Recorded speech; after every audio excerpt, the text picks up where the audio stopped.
Standing here at Top Cottage, many things come to mind. What sheer joy FDR must have felt coming up to Top Cottage. He would come up here to listen to birds, try to identify many of the different types of bird species here. He'd entertain friends, family, and dignitaries as well.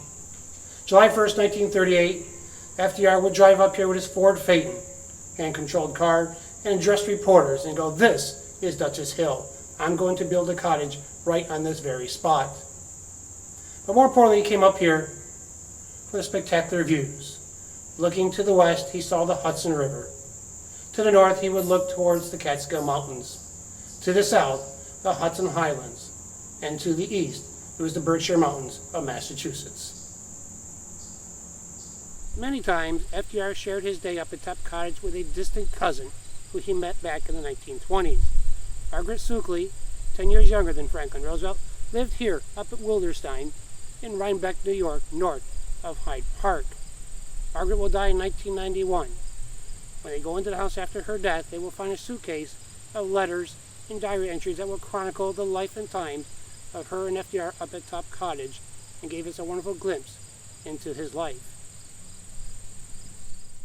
With the help of Henry Toombs, FDR would design this small cottage with no phones, air conditioning, and a screenless porch facing west towards the Roosevelt main house called Springwood. No formal landscaping would be done. Just trees, a view, and tranquility were all that was needed. Most importantly, Top Cottage was handicap accessible. FDR builds what was a large man cave to get away from the hustle and bustle that was his mother's home at Springwood. He could not have any private time there, but he could in the quiet forest 3.5 miles to the east. Franklin Roosevelt would make the drive to Top Cottage nearly 100 times. In June of 1939, the house was ready to open. The plans of having a few friends or neighbors up for drinks at Top Cottage to relax was not how it always played out. With war in the air, FDR would host King George VI and Queen Elizabeth II of Great Britain at Top Cottage. This event on June 11, 1939 is known as the Hot Dog Picnic. According to Daisy's account of the day, she writes, "As it was a hot day, a cold lunch of ham, chicken, salad, and also beer and bottled drinks were served. But one dish of hot dogs was served on a tray on the porch. It was a memorable day, and since then F has told us the details of the visit. He says the king is grand with an almost American sense of humor." The King of Great Britain was looking for assurances that if war breaks out in Europe, the United States would assist England in that fight. No formal agreement was met.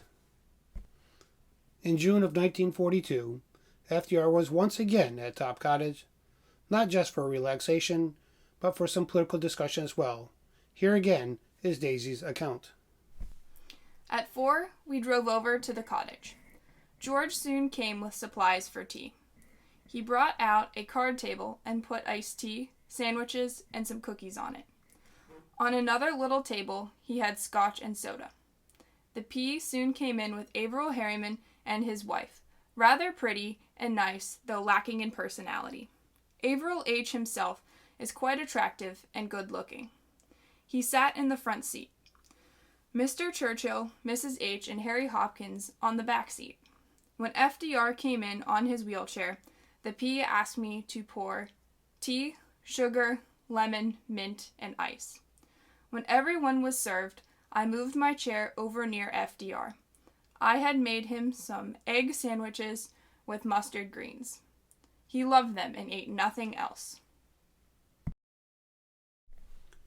The conversation that day was a discussion of where the Allies should open a second front, a prelude to Normandy 2 years later. Yes, FDR did use Top Cottage for political conversations, but more times than not, Top Cottage served its primary purpose, that of relaxation and clearing of mind and soul. In March of 1942, Margaret Suckley writes in her diary about how FDR is hosting Harry Hopkins and his daughter Diana, Grace Tolley, Fala, and herself. Off we go to Top Cottage, where we have a delicious lunch. First, I get out the tea cloth and napkins purchased by FDR. I put them on the card table in front of the fireplace. A low, glass-top table is in front of the P, who sits on the sofa. Miss T, Diana, and I unpack the picnic baskets. Clam broth, a hot, large Kentucky ham, tomato salad, cheese, fruit, coffee, bread. Mr. Hopkins slices the ham, and the P shows how to butter 2 slices of bread, spread ham on one, cheese on the other, mustard over both, and put them together. Delicious. By March of 1943, Daisy will note the decline of FDR. Though not at Top Cottage that day, it is a glimpse into FDR's health. She notes, I gave him some sound advice on resting and taking care of himself, which he will ignore, but he may do a little of it, for he says he feels like a rag and much annoyed by himself. Once he said he supposed it was old age. Later that year, Daisy wrote, We went to Top Cottage and took a pile of books on trees and birds, etc. We sat on the porch and talked for a while in the quiet, cool evening sunlight. He talked of his boyhood and school days, a thing he rarely does. In March 1944, after Lucy Mercer Rutherford spent the day with FDR at Top Cottage, he called Daisy to talk about his day. The account in her diary that night was even more telling about the decline of the president's health. At 7 o'clock dinner, the P felt fever coming on and went to bed. It was up over 100, but George Fox had come up and dosed him, and he thought it was going down already. His voice sounded very stuffed up.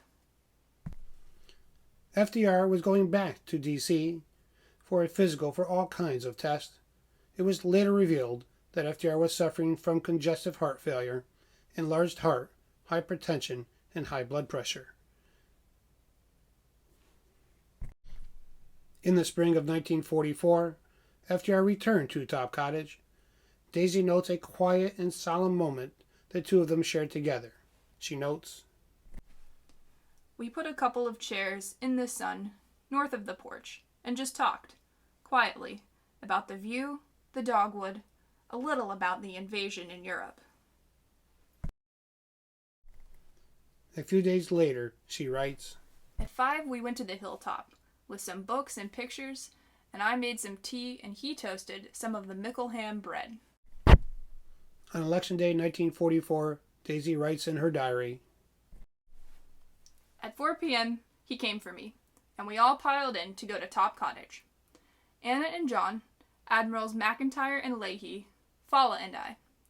We lighted a welcome fire and spent a couple hours up there, very peaceful and restful. Then back to the big house, where we washed up and gradually collected in the library.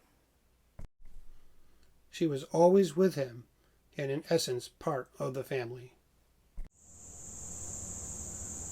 And now we're back where we started, on this wonderful porch at Top Cottage. But I would like to end with this, if I could. It's May 1st, 1945, and FDR had died 2 weeks prior. Daisy is in the home, as she's chronicling all the artifacts inside the house for the FDR Library and Museum. Daisy has lost a dear friend, and in the evening she will write, I was alone at Top Cottage, and the tragedy came over me, as it does many times a day. The tragedy of my personal loss of a perfect friend. My friendship with FDR was so clean and straightforward that only a person who has experienced it can believe it and understand it.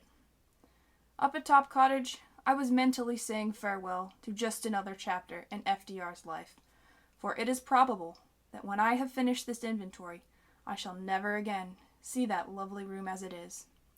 Such happy hours have been spent there by FDR, relaxed and peaceful, sometimes with one person or 2 or 3 or maybe 6 or 8, but always with people whom he did not have to make an effort, who did not demand anything of him, and always loved every little joke.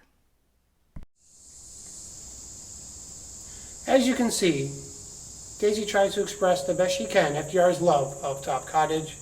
It was truly a special place.